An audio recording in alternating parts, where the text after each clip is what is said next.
به این ویدیو خیلی خوش اومدین. دمتینم و امشب اومدم با ویدیوی مورد علاقه و پر انرژیتون هاجیلند. اومدم حسابه بچه ها بخندیم بترکیم با ایستگاه تلفنی هاجیلند. موزم تلفنی هاجیلند زنگ میزنه ایستگاه ملت رو میگیره. خیلی باحال بچه ها و قرار کلی بخندیم. دمتون گرم که آخر ویدیو همراه هستید. لایک و کامنتاتون نره بچه ها.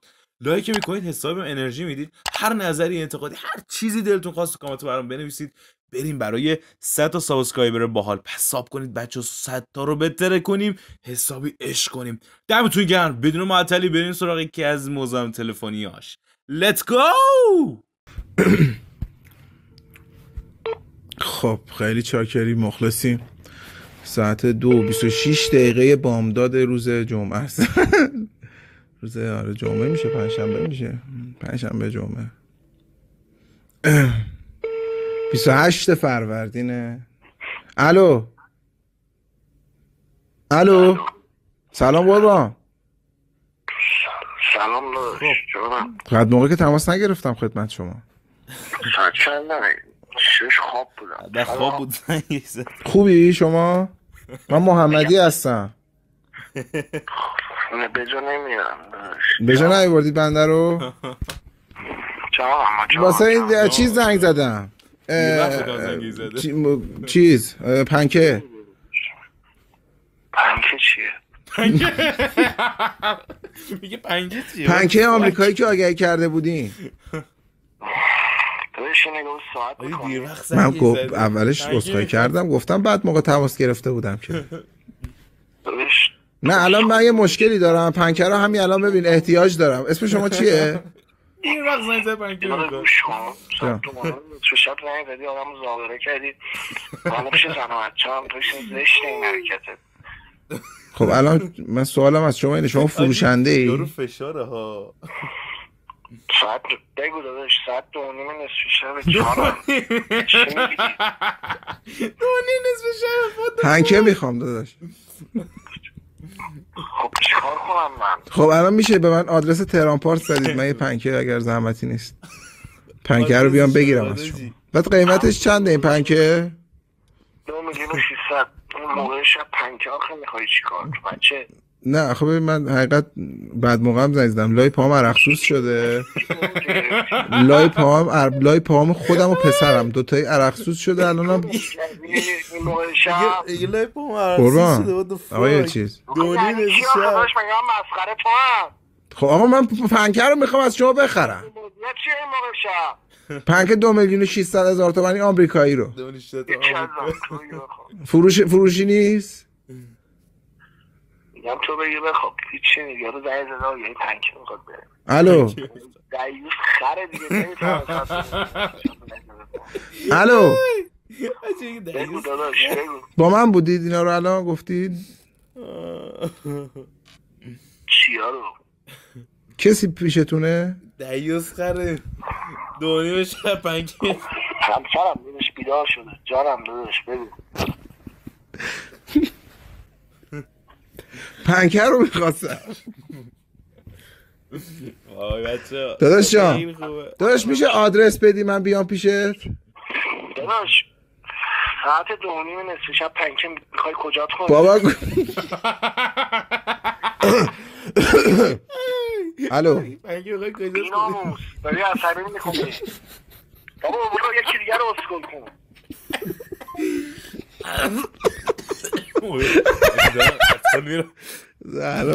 صبر کن من کارم با این تموم نشده. من تا پنکه رو نگیرم. فشار شده مگه من ول میکنم 3 صبح همشه زنگ میزنم.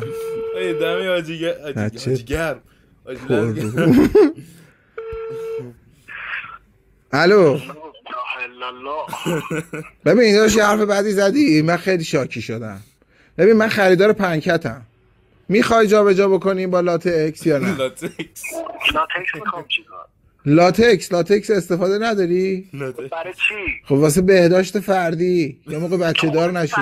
موقع شب زنگ زدی الان به گوشی من مزاحم میشی. خب آقا این پنکه رو ما الان احتیاج داریم. آقا اگه فروشنده ای تکلیف من رو معلوم کن. پول بزن تو که منو بیدار کردی دیگه زابرم کردی. اوه عقل رو وقت نی تو؟ شماره کارتتو میخونی واسه کدوم بانکه؟ شماره کارتش به تو ربطی نداره. میگه به تو رفت واقعا خیلی خب میخوام بزنم به حسابت پولو.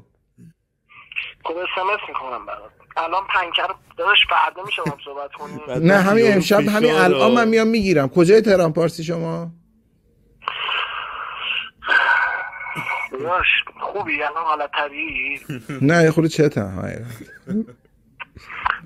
چرا تاقونی چتیه تو رو من باید پس بدم؟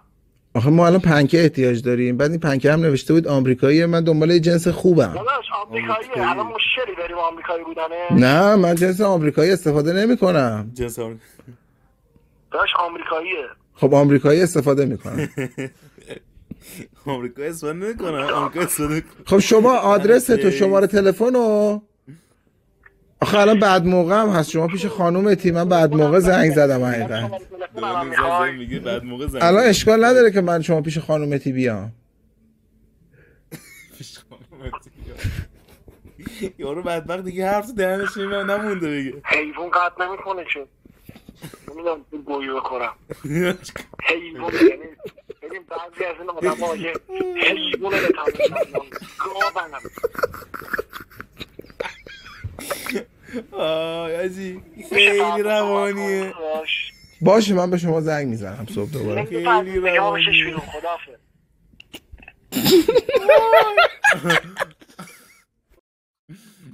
خب این هم از این بچه‌ها.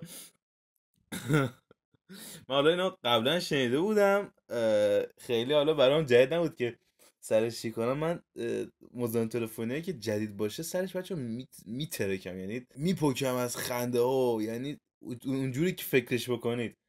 ولی اینو تو چند بار دیدن خیلی برام جالب نبود، ولی دوباره شنیدمش خیلی برام قشنگ بود. گفتم برای شما بذارم، شما ببینید، بشنوید، حسابی حال کنید بچه‌ها. امیدوارم که تا حدی که شده باشه خنده رو لباتون آورده بوده باشم. بچه‌ها لایک و کامنتتون نره. لایک میکنید حساب انرژی میدید. هر نظری، انتقادی، پیشنهادی، هر چیزی دلتون میخواد در مورد چنل، هر چیزی دلتون میخواد در مورد این ویدیو، در مورد چنل برام بنویسید تو کامنت ها. و بچه‌ها بریم برای 100 تا ساب باحال. پس ساب کنید 100 تا رو بهتر کنید. براتون ویدیو خیلی خفن‌تر و باحال‌تری دارم. تا ویدیوهای دیگه، مزاحم تلفنی دیگه از حاجی لند، ویدیوهای خنده‌دار دیگه. بای بای.